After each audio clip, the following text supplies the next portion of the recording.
Hi there, Tyrant here. I just got done watching The Laughing Salesman episode 3. And they were okay, so these were really interesting ones. I enjoyed the first story a little bit better than the second one. So the first story was Bento Wars. This one was more interesting for me. So let's get to the premise. So here's the basically the plot. You get this guy, and he's your average salary man, age 27. He's still with his mom, who makes him his food to go to work. But and you know, when they go to lunch, he actually goes out and sees his girlfriend who works in a different company, and they kind of trade bentos and all that.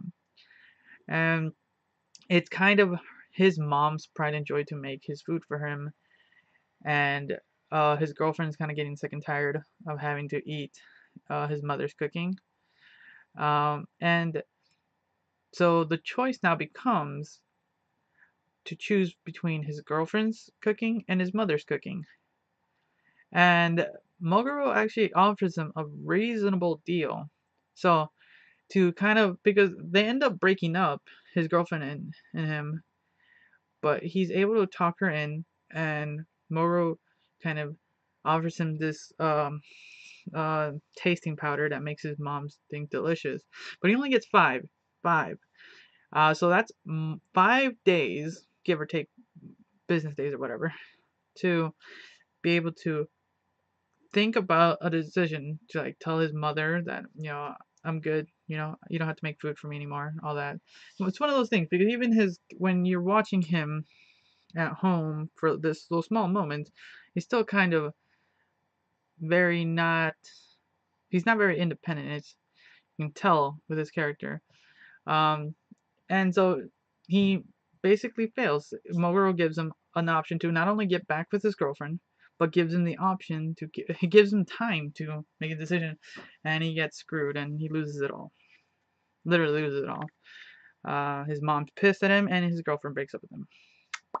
That was amazing. So that's a good watch. I would recommend it. Second one wasn't too bad, but it didn't really catch my interest. It was more of this uh, uh, older man who has a train fetish, not fetish, who's a train fanatic. There we go. Um, and it's just people who are just really interested in certain things.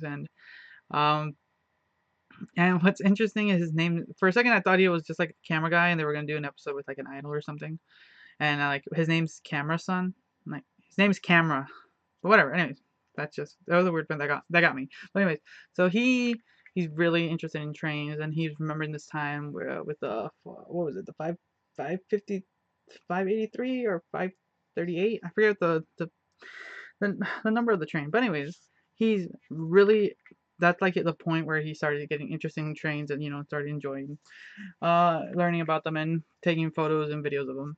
And he's his overall work and hobby life has been really been distraught lately. So Moguro offers him one more ride on the I'm gonna forget the train number, forgive me, but gives him one more ride on this train, and enjoy a good night just chilling on this train, drinking, eating, just having a good time. And the only um, requirement was never to do it again. And he basically, the next day he's good. He's up, he's running, and then his boss at work kind of like screws him over, tells him he's a complete idiot or something, and it kind of just snaps him. That, yeah, it kind of snaps him, and he just goes out.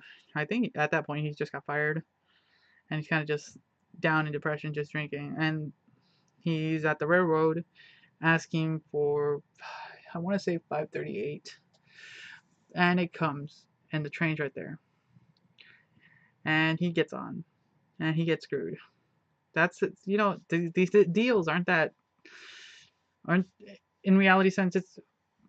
It's not hard to do, but if you're in that very desperate mood, you have to make something up. And for this guy, he ends up just kind of being a hermit in the train, I believe. So he's gonna just live out his way in the train, which wasn't bad. I'm not gonna lie, but I enjoyed the first story a little bit better. Maybe because maybe I can understand the indecision in the first one compared to the second one was more. Um, I don't know what the second story was really about. Um, Drive maybe, but no, yeah. Overall, this episode was really fun for me personally. I enjoyed the four story first.